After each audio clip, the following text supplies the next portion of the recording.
Hello there, and welcome to the Subvert Podcast, your entry into the land of no easy answers. Here are your hosts, Kristin and Aaron Stewart. Thank you for coming to the if you're listening to the podcast, joining us here on the Subvert Podcast. I'm Aaron Stewart, as always. This is Kristin Remore, my favorite co-host ever. Your only For co-host. now. That's true. Who else are you hosting with? Well, yeah, okay. Absolutely. Yes, we really appreciate you coming today. And do we have a topic per se to talk about, or? As always, no. Oh, there you go. Awesome. We just Perfect. show up. Then I'm going to light my bong up, and we'll see if the magic of weed Inspiration. can All right. I will have some inspiration of my own. This can just cut to 5 minutes of this going do do do do do do do do do do do do do. All right. So this episode we're going to label the Angry Consumer episode of the Subvert Podcast. And isn't that kind of all of us right now? It sure feels like. Situations I'm sure everybody's going to relate to, of just when you are trying to do the right thing, getting by in your day-to-day life, someone presumably screws you over and you seem to have little recourse to be able to come back at them. And then further to that, you are shat upon for even having the audacity to bring up the fact that someone may have done the wrong thing. And you're now the one that's out money, time, effort, whatever it is. I'm not angry. No, not at all. Not at all. I'm going to think we should definitely need to. Okay. All right. Okay. Let's do this. Calm down. Let's do this. This is going to be fun. Let's get ready for it. Yeah. Yum, yum, yum. All right. Right. So this is mostly me going to be venting, guys. So Sorry, your not mechanic sorry. has done you wrong, has he? Yes. Yeah. Mechanics. Which, I mean, again, this is something that's old story. People have been dealing with mechanic issues for ages. Well, and I hear specifically that for women, it's a different story than what I go through as well. And I really don't want to, go down that line of thinking. I really don't want to think that me being a woman, me being blonde, me being, has anything to do with any of it. Yeah, we hopefully try to assume the best in people around here, right? Yeah. It's tough, right? Because there is that natural, like once you've been screwed over a couple times. It becomes much more difficult, Yeah. but I'm still trying to really see the best. I'm still trying hard to, maybe I am Cheers wrong. to that. We're going to have one of those episodes. Yeah. By the end of this, I'll just be talking like this. This is where I do tiny sips. Mm-hmm. So I guess I should fill you in on what happened, because that would Absolutely. be helpful. I Now guess it's we just can go very back in vague. time. I'll try and suss it up rather quickly, but essentially I was out maybe 2 hours outside of Vancouver, put gas in my car, went to start it, car doesn't start, right? Everyone's worst nightmare. Mm. Knew it wasn't the battery, I just changed the battery, everything else was working fine, and I have, very little, I would say, car knowledge, the basics. I would qualify there too. Right, so I'm like, okay, it's not the battery, now what? That's about where I'm at, right? Yeah. It goes tick, tick, tick. What do you want? Yeah. Yeah. Well, I assessed it wasn't the battery, it wasn't the starter. So then I'm like, well, now I know nothing. And it has gas. So. Yeah, that's about it, right? Yeah. So anyways, ended up there was a shop directly across the street, very luckily, from where the gas station was. Nice. So some lovely people actually helped me, and they were pushing my car across this really busy road, and so drove it in. And these guys were lovely. Mm-hmm. These guys at the shop. I mean, we just got on really well. They were so nice, very kind, very reassuring, and I got really good vibes the whole time, right?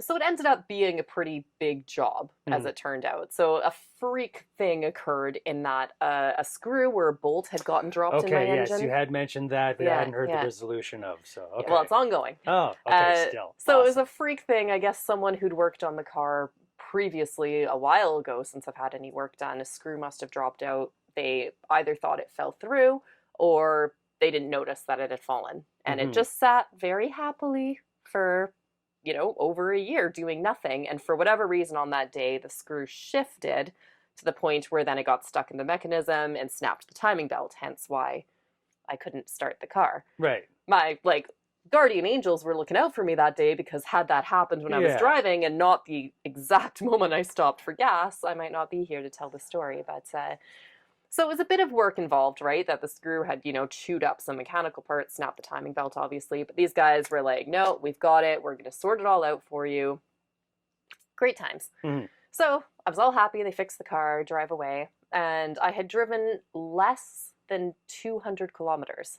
So I drove it back from Chilliwack, the place I happened to be at the time. Yeah. And that was it. Next time I get in my car was to come here to the studio to record. On the way home, my oil light comes on. And I'm spewing oil at the bottom of my car. And I was like, okay, that's not good. No. Right? That's not So supposed to happen. took it to, a different mechanic this time. It was one that my aunt had recommended that's actually in town. Mhm. And they go, okay, we've got a huge issue here. So the timing belt has to be replaced again. That was just done less than 200 kilometers ago. And the issue happened to be, if anyone's familiar with cars, if not, we may have lost half the audience by now. The issue happened to be in the crankshaft housing, which was a part that they'd replaced the bolt in, because when the screw fell, that's the part that got damaged. So they replaced the bolt, but the housing that goes on top of it was chewed up to shit. And the new mechanic was like, it looks like somebody has been prying to get it off, and now it's sitting incorrectly, which now caused this massive oil leak. So it ends up being a massive job, right? And so the new mechanic has said, like, go back to the old guys, like, here's all of the parts, they can see what's happened, and you'll get your money back. Like, it's clear as day to anybody here. Yeah. Not so easy.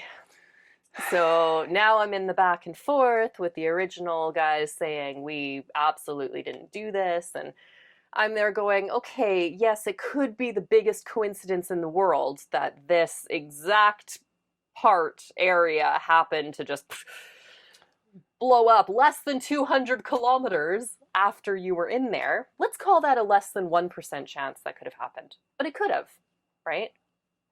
What I would expect is a little bit of, I don't know, a little bit of sympathy, a little bit of Customer acknowledgement, even just shit, I'm sorry that happened to you less than 200 kilometers later. That would be very frustrating. I would feel exactly as you did and come back to exactly the same place and say what happened, right? I mean, that would be the exact, like everybody's reaction would be exactly the same. Yeah. Right? If this happened to you, you went 200 kilometers and whatever happened, realistically, I would be going back to that place and saying what happened, right? I mean, that's just the natural way of being a consumer in this. Well, and the thing is, I mean, mistakes happen too. Yeah, absolutely. And, like, I wasn't angry with them at the time. Yeah, and that's I the thing, wasn't right? even, like you did this and you owe me. I just kind of went, hey, here's what happened. And here's all the pictures, here's the parts, here's the new bill. As you can see, the exact same things just had to be redone. So obviously something happened, and it's fair. Like, I make mistakes all the time. Like something could have been missed, something could have slipped. I don't know what it was. Or maybe it was just outside the scope of your knowledge of repairs, which it could be. I've got, a not as common vehicle, and the place I went to was one of those kind of big chains that maybe don't do intricate work, and that's okay too. Meet you halfway, even, right? Like you said, even just acknowledgement of, right? Just saying, like, oh, we're really sorry that happened, and is there anything that we can do to try to make that right? Nope, can't do that. No, can't just do that. a hard Nope, can't do that. No.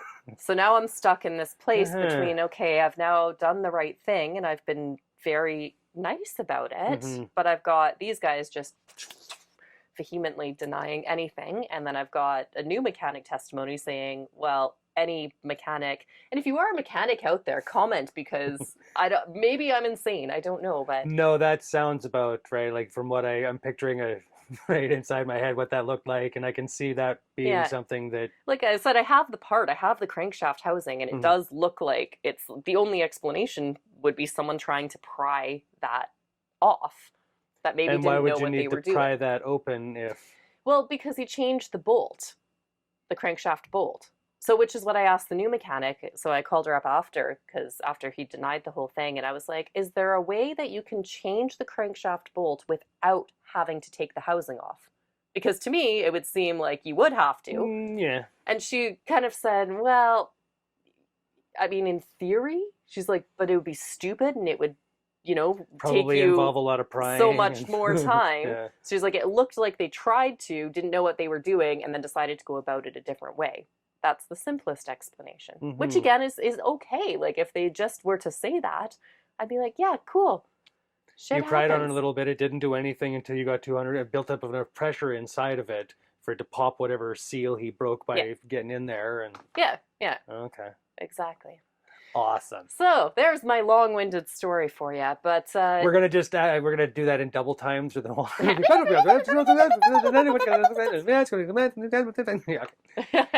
where we've back. ended up is now what to do when you are in situations like this, right? Yeah. I mean, it's, for myself, I hate the idea of expending more time and more energy on it. Even though it seems pretty clear that I do have a case if I wanted to, go and sue them, but I really can't be asked doing it. And that's I what think they a count lot on, of people, they're in Yeah. that same boat of just like, I don't want to spend any more time and money, right? And then there's that looming kind of, if for whatever reason you don't win, right? If that less than 1% chance of the fluke happened to be what happened, then you're now out more money. And so you're kind of stuck just feeling really shitty and a little bit down about humanity. And, like you just expect people would have a little bit more sympathy, or have a little bit more pride maybe in what they're doing. Be like, there is a chance that, maybe we did fuck up. Maybe. You don't have to admit the fault, but you can say, yeah, maybe, and let's talk together, because you wouldn't have then lost a customer had you been willing to work with me. I would have been like, cool, yeah, now I actually trust you more.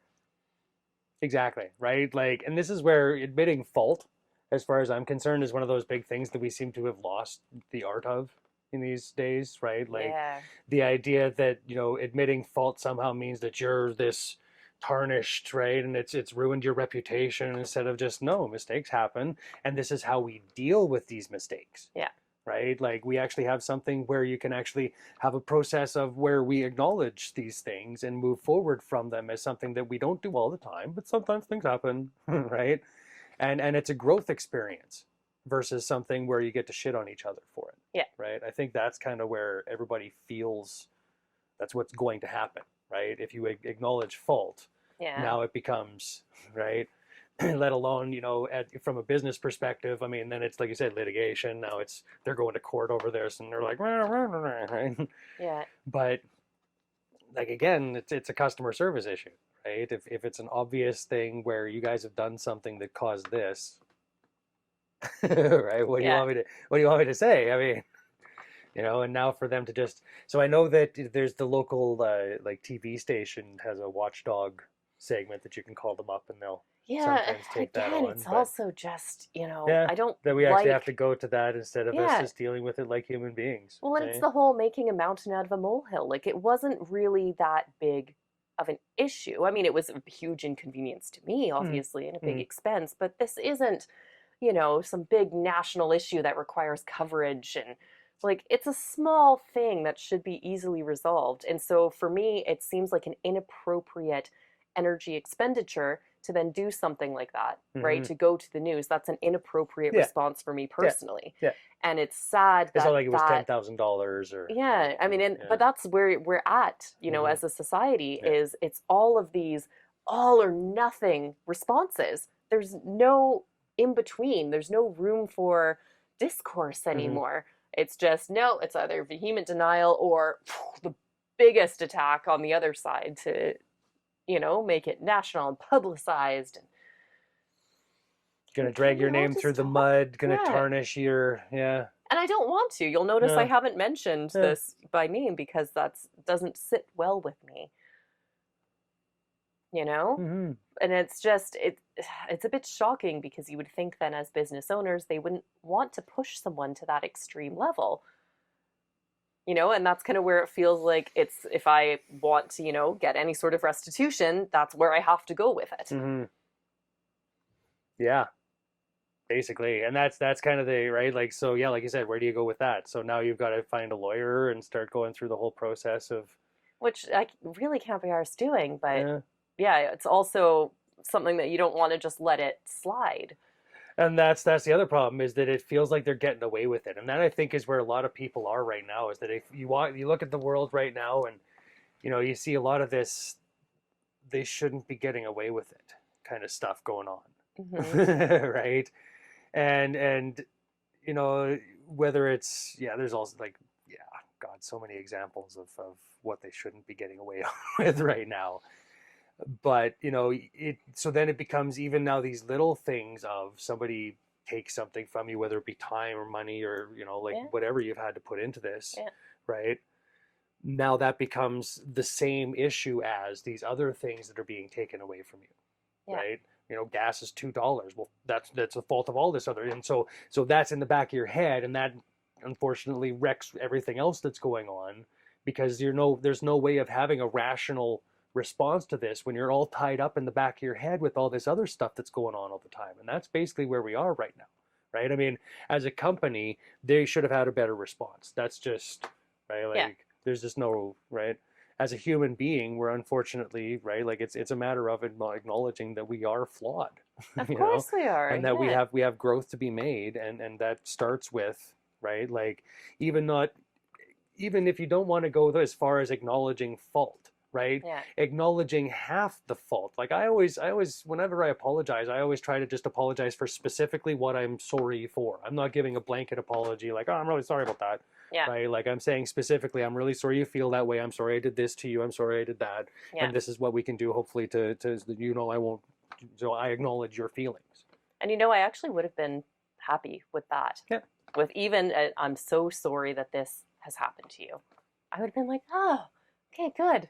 Like they have some empathy. I'm dealing with human beings here that recognize they're dealing with another human being. Of course, yeah. At the end of the day, that's all we're kind of after is just some basic acknowledgement. And instead, it's everyone just takes the assumption that you're trying to screw them over straight away, and you're not human anymore, right? Someone has an issue, it's well, fuck them. Which, unfortunately does feel like a side effect of this world we've built right now, right? Which just feels to only reward taking and never giving, right? Like the giving of yourself without there being some sort of reward at the end of it feels just another like kind of lost art, Like, we do this podcast, and I know we mentioned Patreon and all of that, but for the most part, we've been doing this for free because we love doing it and we want to try to help people. We feel like we've got something, hopefully, that these stupid puppets that we have might be able to actually help to, like, so the next time that mechanic is dealing with a customer, he goes back to this puppet that went, and he goes, okay. Right?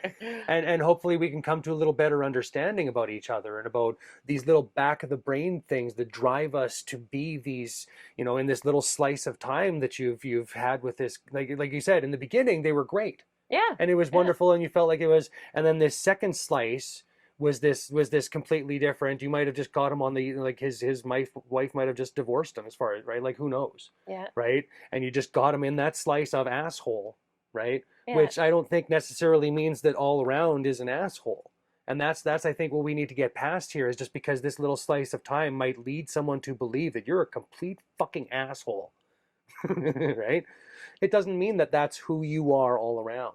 And I think that's part of, hopefully, this healing process that we can go through of getting past this blaming each other for all of this other stuff going on, by acknowledging that hopefully we're both flawed, and we can meet in the middle and hopefully fix each other's flaws, and through empathy. And I think this is the other problem, is recognizing that, like you said, we're not out to hurt each other. Like that's something that we need to start getting past here, is this vengeance, this revenge, this idea of having to get back at people for something, instead of just acknowledging that shit's happened, and we need to just move forward from it. At some point, we need to just kind of let it go, right? And while I don't think that, like you said, I mean, right? Sure, I'll just let it go, right? Yeah, absolutely. And it's tough because you've been wronged. It's not a nice feeling, as most of you can agree with. But Yeah. And so, like you said, kind of where do you go from there? Right? Yeah, well, it's, I mean, how much fight are you willing to give it? How much Absolutely. energy are you willing to? And I can feel it. It does drain me, and it takes me to a place that I don't like to live from, this place of vengeance. And You now the know? next mechanic you go to, you have to run that through your head now. Is he lying to me? Is he gonna, right? Is this bolt gonna come back to haunt me Yeah, 2 years down yeah, the road, right? yeah. Like, and that and like I said, it kind of taints. So now our experiences taint what's going on for the future, right? Yeah. And you may get the great mechanic who's never gonna do it, right? Like, we'll fix everything, and you'll still have just in the back of your head, Yeah. And unfortunately, that's kind of, you get enough of those, and it's absolutely right, understandable why we have these reactions. Yeah. But it doesn't necessarily make them right. So. No, we really do need to analyze further, like, the greater society in which we live in, and cancel culture being the first thing coming to mind, that this is now commonplace. Someone does something wrong, and that's it. There's no room for discussion anymore. It's just... Well, and that's, I mean, that I think is a bit of a generalization, because if you look at the people that have actually disappeared, they probably should have kind of disappeared, right? But it was one of those things that, like, we knew all along that they were like this, right? It just got to the point where we finally couldn't, deny it anymore, right? The thing here is that the people that have showed general genuine, there we go, that's the word I was looking for, genuine repentance, have tried to actually, do something about what they were, trying to be canceled for, that have shown remorse, that have tried to, if it was something to do with a community, that have reached out to that community to try to, those that they have not been canceled. So the idea that we're canceling them forever and ever and they never have any chance of ever coming back is incorrect. If you're irredeemable, if you're refusing to acknowledge you've done anything wrong, right?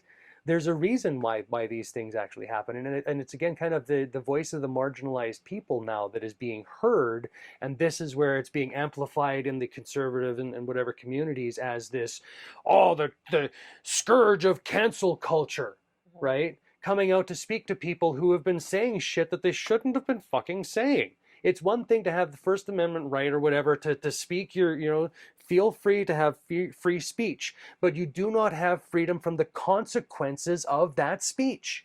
This is the problem. Yeah. Right? If you speak shit about all this, at some point, we have to be able to have the right to say, hey man. Well, I think just as everyone has the right to say whatever they want to. Absolutely. You also have the right, or everyone else has the right, to respond to that however they want to, right? And we should live in a world where we're able to, it's a novel idea, but talk to each other? Ew, gross. I mean, have you met them? I mean, they're all like scruffy looking. Why? Yeah. Why can't we just have a conversation about these things and have it be more about, trying to find a middle ground in these instead of, you're wrong, I'm right, fuck you. Yeah. It doesn't have to be like that. No, it really doesn't. No. That's all we talk about over and over and over again, is how to human again, how to get back to making these connections and just seeing other people as an extension really of you, right? They're fallible just as you are. I know I am. I make mistakes multiple times a day. Like fallible. I mean, sorry, I just had to. That was great.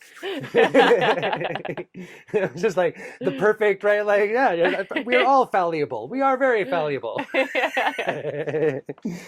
And that's right. Like, what a great ending for this. And so this is one of the main tenets of our podcast here is embrace your faults. Yeah. Right. Embrace them, like well, they may your make you humanness, because that is what makes you human. Yeah. Be wrong, it's fun. Well, you can't learn unless you're willing to admit that you've made a mistake, right? And this is where we've ended up, is now it seems like we are stagnant in a lot of ways because we're not learning. If no one's willing to say, oh shit, oh, no, I didn't. Damn it. Oh, God. Oh, but I did. Oh, and then I said that. Oh, God. Shit. And it just, verbal diarrhea just came out of my mouth. And it was just, I knew it was a load of shit when I was saying it, but I just, wow. And I tried to defeat it. And they just went, I'm not having that. I mean, instead, what we're doing is doubling down on the shit. We're doubling down on the mistakes and the faults because for whatever reason, we don't want to admit we have them. So it's easier to be like, okay, deep down, we all know when we fucked up. Of course you know it. But then we defend it instead of just being willing to move on and learn. Right? And that's how we've ended up here. And whether it's, I don't know if it's a fear thing of then being called out, about being discredited, about, well, I think don't know. Instagram and all of those help with that because you're trying to present this perfect model of you. Yeah. Right? And so the idea that you can have flaws isn't like the flaws are immediately stomped on any of the social media. Right? Yeah. You know, it's if the Kardashian fucking photoshops her picture, she's called out on fucking, and it's just like, what is, right? Like, of course she fucking photoshops everything. What? Yeah. like that's what they do. I mean, the idea that this is again a perfect, you know, image that was just like, oh, and they just caught this perfect, like, without it being a carefully curated thing that they spent hours planning. But they don't wake up like that? Had to wait for the lighting to get to there. Okay, take the picture. You know? And the idea that this is just how they live their lives is just lunacy, you know? And let alone the idea that that's the ideal way to live your life. Just... I mean, like, you know, without flaws, I just, you know, who does that? Yeah. I guess we do, you know, so yeah. Well, again, we are completely flawless. Obviously, this image of perfection that we I'm gonna go sit halfway off the, obviously. Oh God, as we like destroy the set here, you know, it's and so again, we love you for your flaws. Like we embrace your flaws. We want to hear about your flaws. Tell us your flaws because we want to hear about how you've overcome them. You know, this is the whole point of this thing, is that we are flawed because that gives us a chance to grow.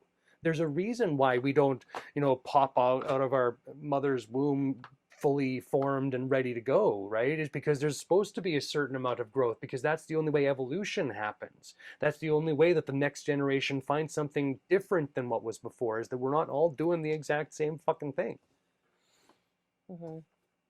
Right. So yeah, let's get back to what it is that makes us human, and let's, you know, to bring it full circle back to when we're having these little disputes with each other, you know, to recognize that they are flawed the same as you are. They are allowed to make mistakes, and instead of just writing them off and doubling down on, you know, they're an asshole, let's just try to get back to that middle ground of, it's okay. How can we learn from this together?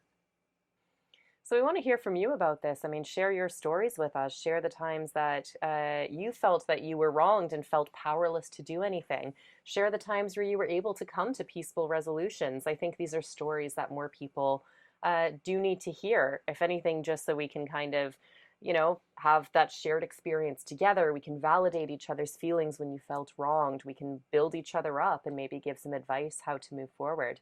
Mm-hmm. That's what we're all about. So we would love to we'd love to share, and we'd love to hear from you. So comment below, give us a thumbs up if you were into any of what we were saying here. If you're still with us after that long rant, thank you. And subscribe and Patreon and all that stuff. Yeah, socials, like, follow, you know where we are. The classic, you know, copy paste ending of an episode. It'll all be there. The point anyway, everyone turns it off anyway. The episode's done. Like anybody sitting there with a pad and paper going, okay, tell me the address. Okay, you guys are on Facebook. Okay, and what's that? Facebook.com. Okay, cool. I mean, you guys know where the clicks are. It's fine. Yeah. You'll find it. You'll find it. Otherwise, we'll find you. End.